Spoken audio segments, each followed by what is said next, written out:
ژرار لوتون از سندیکای معلمین فرانسه. بیش از پیش انجمنها و سندیکاهای فرانسوی از هدف یک ایران آزاد حمایت می‌کنند.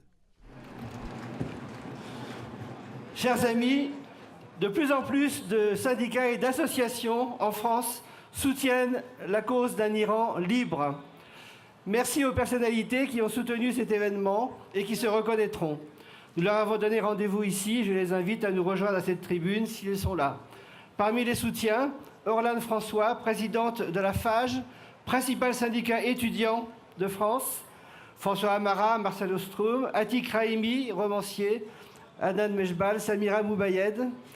Parmi les absents, Sophia Amara, Quentin Guillemin, Raphaël Pitti, grand médecin humanitaire, Hervé Christoffel, secrétaire général du SNESUP-FSU, qui m'a demandé de le représenter. Merci aux organisations qui ont apporté leur soutien.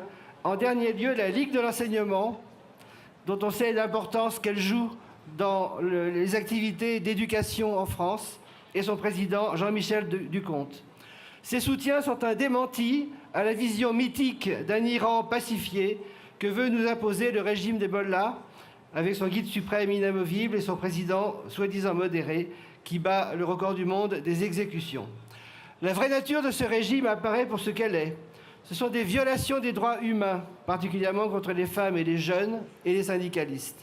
À ce propos, 5 syndicats français majeurs ont condamné dans un communiqué du 31 janvier la répression des travailleurs en Iran.